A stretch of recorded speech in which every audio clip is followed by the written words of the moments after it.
We have an assortment of shotgun microphones that you can take out into the field. The shotguns are going to have different windscreens and a couple different accessories, different mounts that you can use. It is a very long microphone, and it is a supercardioid in its directional pattern, so it picks up in a very directional way only in front of the microphone. If you remove the windscreen, you can see all the different vents or ports on the microphone, and a general rule of thumb is the more ports you have, the more directional the mic will be. So this is a very directional microphone. It's powered by a power capsule at the bottom of the microphone. There's an on-off switch here. When you turn it on, a little red light should light up and then go out. That means you've got good battery. So it goes on and goes out, that's good.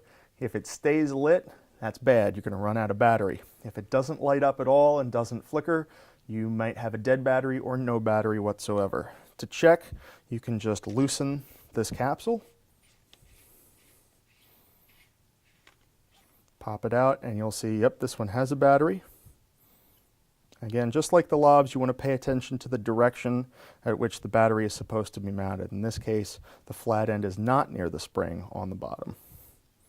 Put it in, close it up. Power it on, plug it into your camera via the XLR cable and connector. Make sure you've got that windscreen and you're ready to go.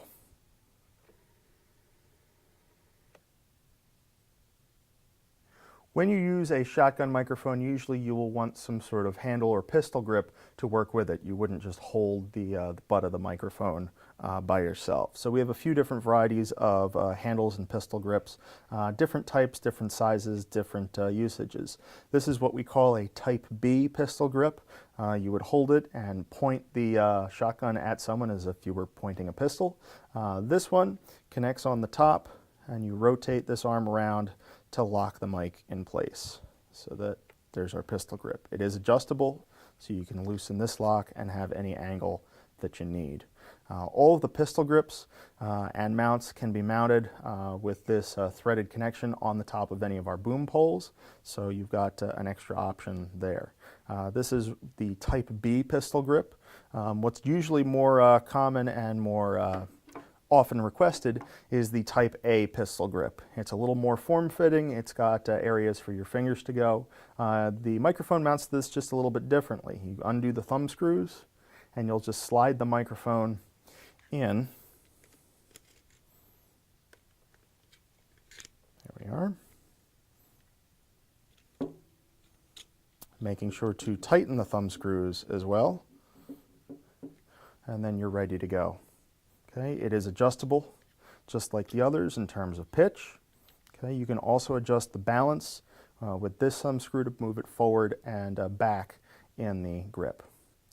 If you're going to use the Zeppelin windscreen, this is the Zeppelin windscreen for housing the microphone around itself.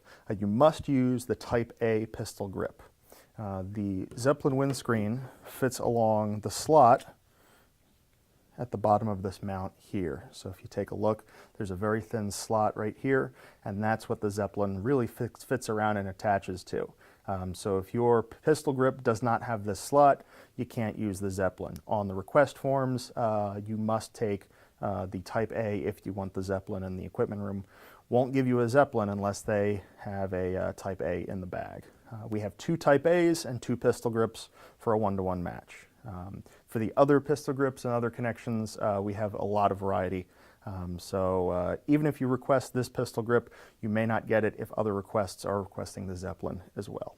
So to add the Zeppelin to this pistol grip, let's see here, we're going to do this. Unscrew one side of the Zeppelin. Okay, there we are. And simply insert the microphone in. You'll see there's a nice little gap on the bottom for the slot to fit around. Put it in, and we're ready to go. You'll connect your microphone. There is a hole in the bottom of the Zeppelin for where you can have your mic cable come out, and also feed it actually right through this slot on the pistol grip. Once it's all connected, and don't forget to turn the microphone on, otherwise you'll have to disassemble the whole thing to get in there to turn it on. You'll cap the back, plug the XLR into your camera, and be ready to go shooting. If you don't need a full-size shotgun mic but still want the directional characteristics of a shotgun mic, maybe you want to mount one to your camera, we have short shotgun mics that you can check out. The short shotgun mic is a shorter version of the shotgun mic. This is the Panasonic AGMC200.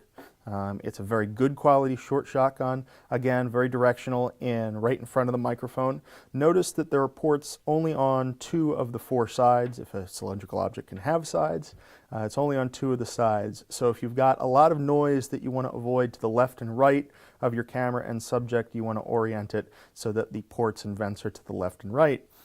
That's most often the orientation you're going to use. If for some reason you're shooting at an airport and you've got a lot of noise overhead, that's when a good time to fix it would be so that the vents are pointing up at the sky to eliminate that noise a little bit more. But for the most part, you're going to have those vents sideways.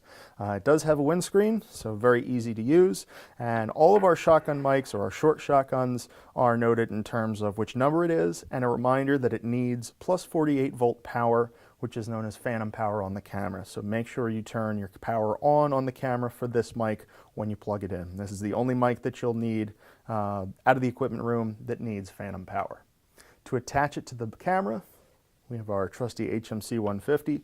Most of our HMC 150s are outfitted with the short shotgun mic holder. Very easy to use. Unscrew, mount it in, close it up nice and tight.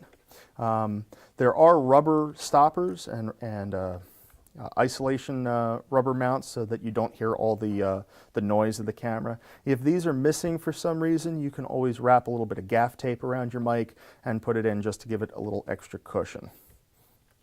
Tighten that up. There we are. You can wrap your cable. There are cable clips underneath this mount that you can clip it onto so that you don't have a cable in the way, and then you'll plug it into whichever input you need to. Most often your short shotgun will probably be mic 2 if you have nothing else plugged in. Make sure you're set to the mic level, and in your camera training you learned how to turn on the power. If your camera does not have this short shotgun mic holder, we do have some that can attach to the hot shoe or the shoe of the camera. The shoe is this metal insert at the top of the handle. Just detach this. We have a few of these. They look like this, so you can pretty much mount any microphone that you want. You could even mount a regular long shotgun to your camera using this adapter. However, in a wide shot, it would probably end up being visible in the frame.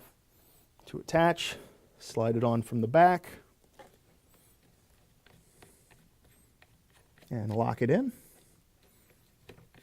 We're a little tight here. There we are. Always make sure the entire shoe of the mount is in the entire shoe of the camera. You can position it any way you want and tilt. It does not adjust left to right, so make sure it's at the position that you want it. And then insert your mic through the rubber bands here. Most often you'll want it dead center. Okay, but you could also, this is where you can use the rubber bands to mount it and force it to go left, right, or an additional up or down pitch. Just make sure that your cable isn't stressed too tight. We do have shorter extensions, so if you're running into an issue where you need to mount the shoe somewhere else, we do have 1 foot and 1.5 foot lengths of cable to help you out a little bit there. So if your camera does have the short shotgun mount, use that. If not, we do have shoe mount adapters available for checkout.